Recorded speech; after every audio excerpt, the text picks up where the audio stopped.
Luke Rockhold was doing an interview, and he's coming, and I'm a Luke fan, right? I probably bring you more Luke news than anybody brings you Luke news, but when Luke does something, I stop and look. I want to see Rockhold come back. I enjoy watching Rockhold fight. I don't think that Luke has ever got the credit for what Luke should get the credit for, which is being one of the nastiest top fighters in the history of MMA. Are you ready for that?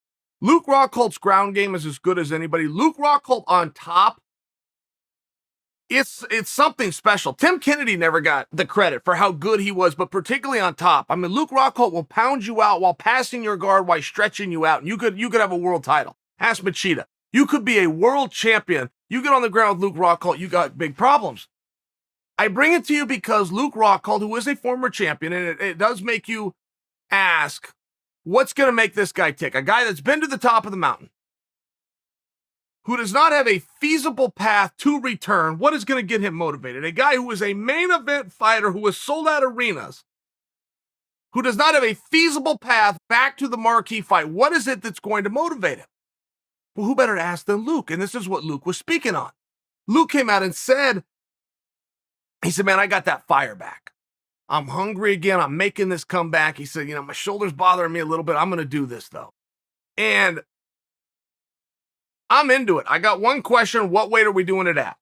205, 185. You answer that question. I like the rest of it. Not to mention, I do think some of the things that you might have thought I just gave Luke a backhanded compliment. He's not going to return to the top of the bill. Look, as a Luke fan, that's good news for me because he doesn't need to come off of this layoff, either go for his second time ever at 205 or return to 185 and have to go 25 minutes. It's just a bad atmosphere. He needs to be one of the guys. He needs to be on the card. He needs to get a little bit used to this. A luxury and a privilege that you generally don't get when you're a marquee fighter with a former world championship. I think that Luke can get it. I'd like to see Luke be a little bit more specific with his callouts. There's a fight coming up between Weidman and Uriah Hall. I would like to see Luke butt his nose in there. Luke's got a history with Weidman. I think that Luke's missing. Luke and Uriah is very interesting. I say that because Luke's going to come out at some point. He's going to go after Weidman. Timeout. Weidman's got a fight with Uriah. That could go either way, and I think it'd be very interesting if Luke inserted himself in that. Because Uriah Hall would like to get a piece of old Luke Rockhold. All right, there's the breaking news I'm giving you, but I think you have something there, and I think that's the fight that he should be looking at. I think that's a fight that both guys would give attention. There's something that Uriah Hall's going to like very much about getting through Weidman and getting through Rockhold, former champions, after he already beat one former champion in Anderson Silva, right? I mean, Uriah Hall's like to stack these things up too. Meaningful name, interesting matchup, possible direction to go. But there is a way to come back. And I must tell you, nobody comes back like Floyd Mayweather. Of anybody who comes back, and I can even bring Henry Cejudo into this, who says that he's coming back, and whether he is or not, when. I mean, it's going to be such a meaningful period of time that what's the difference in announcing the comeback? When Floyd does it, you won't hear of Floyd, you won't see Floyd, you don't know what Floyd's doing. Floyd will pop on SportsCenter, say, I am coming back, and then he'll make the announcement. The fight's going to be in 5 weeks. I've always loved that about Floyd announcements. He never makes you wait, no matter how big the fight. When he announced the Manny Pacquiao fight, which they said we waited an entire era to see this fight, and it was largely true.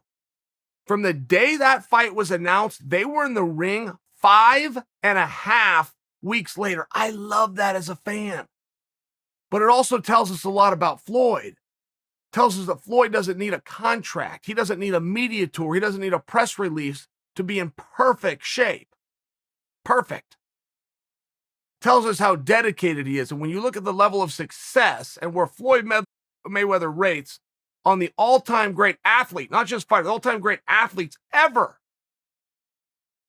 And then you start to figure out, what do the Bradys? What do the Mayweathers? What do the LeBrons? What do the Simone Biles? What do they have in common? What do the Jordan Burroughs? What do they have in common? Well, this is part of it. They're ready. They don't need a contract to be in the gym. It's a life that they live. And it's something they have in common. And I only bring it to you because when a fighter comes out and he's so excited to say, I'm coming back, but he doesn't have a date, what is the point of that? What was the point? To get a headline, to get some of your Twitter sphere excited? What was the point?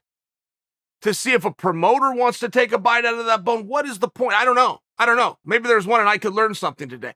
When Floyd does it, Floyd's got everything done and he's ready to go. He's not ready to go into training camp. He isn't ready to go on a diet. He's done it all. He's done it all, which is why he's ready to step in the ring instantly, which is why the day that he comes out with something to say, he can tell the complete story of who, what, when, why, and where. You wonder why Floyd can sell so many pay-per-views, but he does these little things that other people miss. And as you go back to Rockhold also let us in on some information, which is Coach Khabib. Khabib is putting great pressure on Luke Rockhold to be Luke's trainer and to train him for this comeback. Now, to remind you guys, those are AKA guys. Luke Rockhold and Khabib are teammates for 10 years or more. And the mere fact that Khabib is ready to transition into a coaching role, but a great coaching role, and take over the footsteps of his father, it is so cool. Everything Khabib does is cool. I mean, I personally just find Khabib interesting, but I think that you guys too. But the things that he does and the way he's able to keep himself grounded. Retired athletes, in a large part, have two things to look forward to in life: drugs and alcohol. It doesn't end well. But it doesn't end well because they don't have that next step, or that next step is so far down and removed that they can't return to that high of having your name in lights, of walking out into arena, of having absolute focus and dedication. That's why they turn to substances. That's where you hear these Sugar Ray Leonard and some of these terrible stories, the Ricky Hatton stories, some of these terrible Lennox Lewis stories. You hear from our field, but that's why it happens. And for Khabib to be able to transition so smoothly into something, and he doesn't see it as a step down. He wants to go out and do it at the highest of levels with the best of fighters and get them to championship form. It's a very cool thing. It's yet one more thing that Khabib has done that's cool that people can learn from. He had the next step planned, and sure, he went out a little bit differently because he went out on his terms. You're generally not going to have that leg up. You're generally not. I'll bring Lennox back into it to give him a compliment. I'll bring St. Pierre in there, and then you have Khabib. You don't have anybody but those three that I can name that went through this sport and got to go out the way they wanted to go out. So I'll admit he had a benefit, but I will also admit that he's taking his own name out of the spotlight. He's reducing his role. He's going to be the guy behind the guy. And not only is he okay with that, he wants to do that. It's one of the reasons you're not going to see that drugs and alcohol in Khabib's future. You're just not. He's too level-headed. He has a plan. He has a goal. He knows what he wants to do. And in this case, it's to give back. And you know what? Khabib deserves a lot of credit for that.